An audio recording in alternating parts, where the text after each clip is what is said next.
Hemos llegado al tema más importante de todos. ¿Cuál será tu decisión? En estos videos hemos aprendido muchas verdades. Aprendimos que todos seremos juzgados por Dios a base de la Biblia, y que merecemos pasar la eternidad en el infierno porque todos somos personas malas en los ojos de Dios. Pero también aprendimos que Dios mismo nos ofreció su perdón por medio de la muerte de Jesús en la cruz. Tú tienes la oportunidad para cambiarte del grupo de los condenados al grupo de los perdonados. Tú puedes ser salvo en vez de perdido, justificado en vez de injusto, aceptado en vez de bajo la ira de Dios. Un hijo de Dios en vez de un hijo del diablo. Este perdón, este cambio de grupo, te es ofrecido gratuitamente.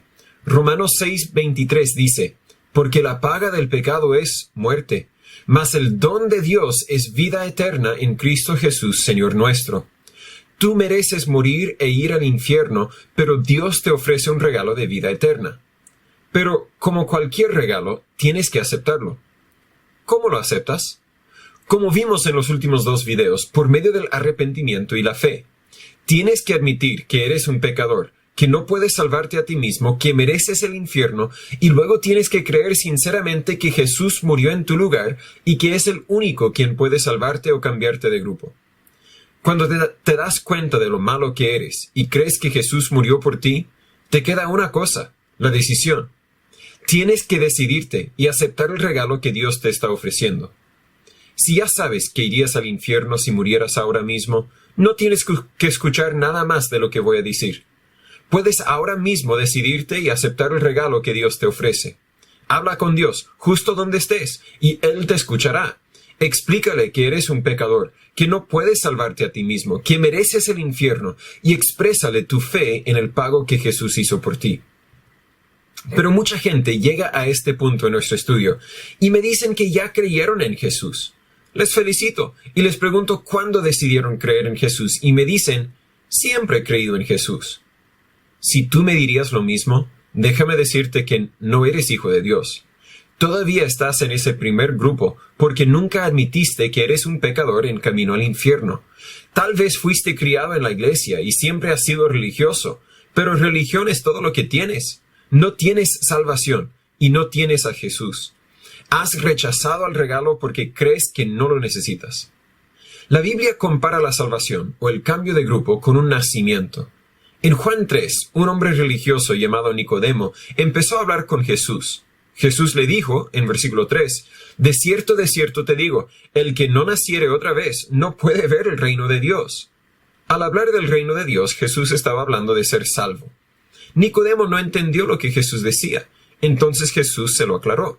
En versículos 5 y 6, dijo, de cierto te digo, que el que no naciere de agua y del Espíritu no puede entrar en el reino de Dios. Lo que es nacido de la carne, carne es, y lo que es nacido del Espíritu, Espíritu es.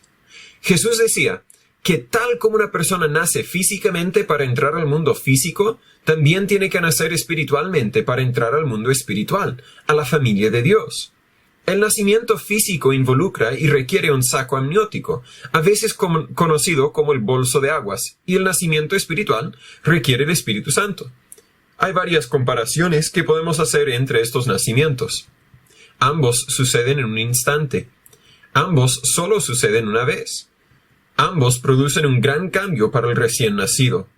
El que me dice que siempre ha creído en Dios está diciendo que nunca nació espiritualmente, nunca admitió que es una persona mala y nunca confió exclusivamente en Jesús para su salvación. Hablemos por un momento acerca del cambio que ocurre cuando uno nace espiritualmente. Efesios 2:1 dice, y Él os dio vida a vosotros que estabais muertos en vuestros delitos y pecados. La Biblia dice que cada persona es o era muerto espiritualmente. Los que hemos arrepentido y confiado en Jesús ahora tenemos vida, mientras que los que no se han arrepentido y confiado en Jesús siguen estando muertos. Hay un gran cambio cuando una persona viva muere y hay gran cambio cuando una persona muerta espiritualmente ahora vive. El momento de tu salvación, el momento cuando tú naces a la familia de Dios, debería traer un gran cambio. Y es un cambio que ocurre naturalmente, no un cambio esforzado. El Hijo de Dios no tiene que esforzarse para hacer ese cambio, sino que viene naturalmente a causa de la vida que ahora tiene. Por eso la Biblia dice en 2 de Corintios 5:17, de modo que si alguno está en Cristo, nueva criatura es. Las cosas viejas pasaron, he aquí todas son hechas nuevas. Otra vez, el que me dice que siempre ha sido hijo de Dios, me está diciendo que nunca fue hecho una criatura nueva. Las cosas viejas en su vida nunca pasaron, nunca fue hecho nuevo. En mi vida, yo fui criado en un hogar cristiano. Nunca falté a las reuniones de nuestra iglesia. Cuando tenía 5 años, entendí que necesitaba ser salvo, pero no había entendido lo que Jesús hizo por mí. Un pastor de mi iglesia me explicó el Evangelio y luego oró por mí, para que Dios me ayudara a entender el Evangelio. Como yo estaba confundido, yo creí que la oración del pastor me había salvado, y conté a mis padres que ahora yo era hijo de Dios. Pasaron 2 o 3 años. Ahora entendí que uno tiene que orar por sí mismo personalmente y pedir que Dios le salve. Pero creí que estaba bien. Creí que ya me había cambiado de grupo. Así que pedí que Dios me salvara si es que no era salvo ya. No me había visto como Dios me ve, como un pecador quien merece el infierno. No estaba arrepentido y nada cambió en mi vida. Pasó 1 año y empecé a dudar de que fuera hijo de Dios. Así que volví a orar la misma oración, pero con el mismo resultado. Nada cambió. Pasó otro año y otra vez lo mismo. Finalmente, a los 12 años, decidí que necesitaba hablar con alguien y hablé con el pastor de los jóvenes. Le expliqué las dudas que tenía y él me dijo que debería estudiar el fruto del Espíritu, grabado en Gálatas 5:22 y 23. Dice, mas el fruto del Espíritu es amor, gozo, paz, paciencia, benignidad, bondad, fe, mansedumbre, templanza. Contra tales cosas no hay ley. Si uno realmente es hijo de Dios, debería naturalmente tener esas cualidades en su vida. Yo le dije que tenía que tener esas cualidades en mi vida, porque si no los tenía mi papá me castigaba. Eso no me ayudó para nada. Luego me dijo que debería leer el libro de 1 de Juan. Es un libro pequeño, pero yo soy flojo, así que le pregunté, ¿por qué no oro ahora mismo y pido que Dios me salve? Me dijo, Natán, ¿sabes si estás perdido? Lucas 19:10 dice, porque el Hijo del Hombre vino a buscar y a salvar lo que se había perdido. Uno no puede ser salvo o cambiarse de grupo hasta que admite que es perdido en el primer grupo. Todas mis oraciones anteriores eran vacías porque yo no estaba arrepentido. Tomé tiempo para leer el libro de 1 de Juan. Ese libro menciona muchos aspectos del corazón de un cristiano, pero lo que más me habló fue el amor al hermano. Por ejemplo, dice en capítulo 4, versículo 20, si alguno dice, yo amo a Dios y aborrece a su hermano, es mentiroso, porque el que no ama a su hermano a quien ha visto, ¿cómo puede amar a Dios a quien no ha visto?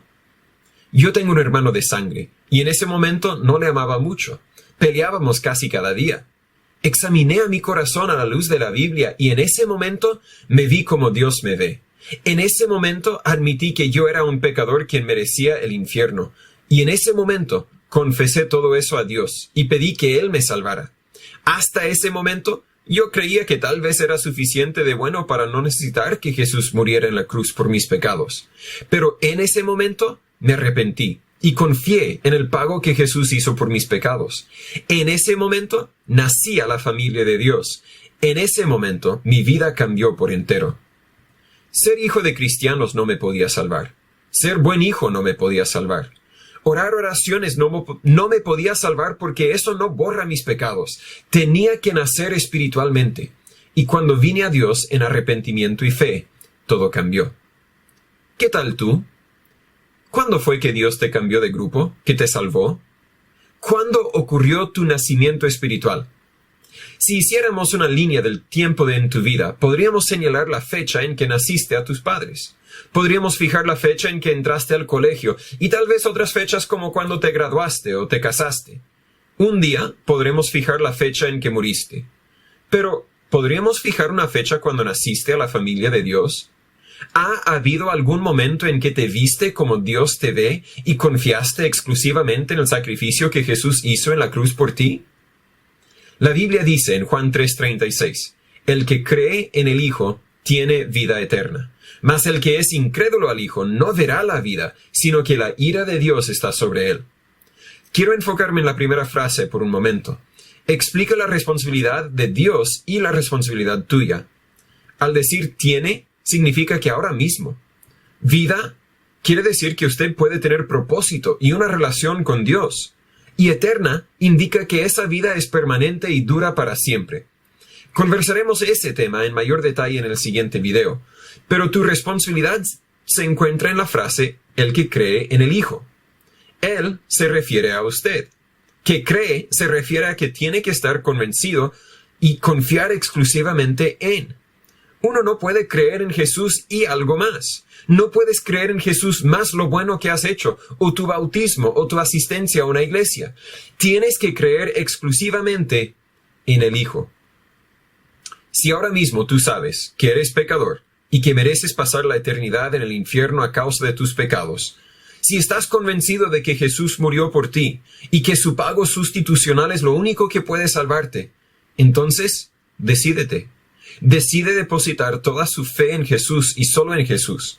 La Biblia dice en Romanos 10, 9 y 10, que si confesares con tu boca al Señor Jesús y creyeres en tu corazón que Dios le levantó de los muertos, serás salvo.